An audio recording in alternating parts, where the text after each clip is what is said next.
ജനം TV ഇടപെടൽ ഫലം കണ്ടു. 108 ആംബുലൻസ് ജീവനക്കാരെ പിരിച്ചുവിടില്ലെന്ന് ഉറപ്പ് നൽകി മാനേജ്മെന്റ്. ജീവനക്കാർക്ക് തുടരാമെന്നും ശമ്പളം വെട്ടിക്കുറയ്ക്കില്ലെന്നും മാനേജ്മെന്റ് ഉറപ്പ് നൽകിയെന്ന് 108 ആംബുലൻസ് മസ്ദൂർ സംഘ് അറിയിച്ചു.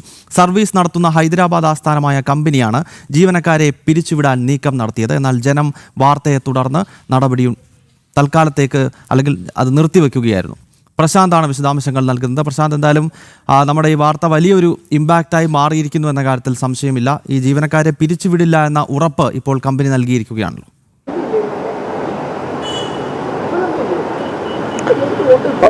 ഗൗതം, സംസ്ഥാനത്തെ 1000-ലധികം വരുന്ന 108 ആംബുലൻസ് ജീവനക്കാരെ പിരിച്ചുവിടാനുള്ള നീക്കമാണ് മാനേജ്മെൻറ്റ് നടത്തിയത്. GVK എന്ന മാനേജ്മെൻറ്റ് നടത്തിയത്. ഹൈദരാബാദ് ആസ്ഥാനമായി പ്രവർത്തിക്കുന്ന ഒരു കമ്പനിയാണ്.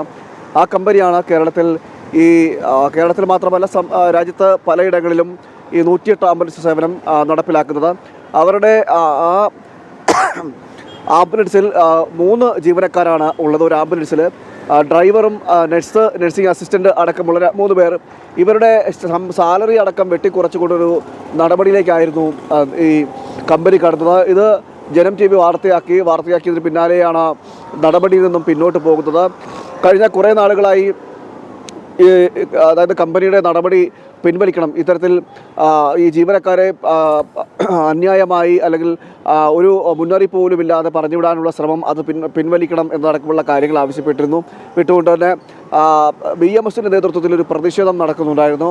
തുടർന്ന് ജനം TVയുടെ വാർത്ത കൂടി വന്നതോടെ BMSുമായി ഇത്തരത്തിൽ ഈ GVK കമ്പനിയുടെ മാനേജ്മെൻറ്റിൻ്റെ അധികാരികൾ അവർ ചർച്ച നടത്തിയതിനു ശേഷം ഇത്തരത്തിൽ BMS മുന്നോട്ട് വെച്ച എല്ലാ ആവശ്യങ്ങളും അംഗീകരിക്കുന്നു എന്ന് പറഞ്ഞു.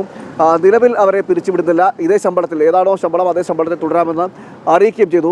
ഈ സാമ്പത്തിക പ്രതിസന്ധിയുടെ പേര് പറഞ്ഞുകൊണ്ടായിരുന്നു ഈ ജീവനക്കാരെ പിരിച്ചുവിടാനുള്ള നീക്കം. 108 ആംബുലൻസിന്റെ ജീവനക്കാരെ പിരിച്ചുവിടാനുള്ള ശ്രമം ജനം TV വാർത്തയെ തുടർന്ന് തടഞ്ഞിരിക്കുകയാണ്. ജീവനക്കാരെ പിരിച്ചുവിടില്ലെന്നും ശമ്പളം വെട്ടിക്കുറയ്ക്കില്ലെന്നും ഹൈദരാബാദ് ആസ്ഥാനമായി പ്രവർത്തിക്കുന്ന കമ്പനി ഉറപ്പ് നൽകിയിരിക്കുന്നു.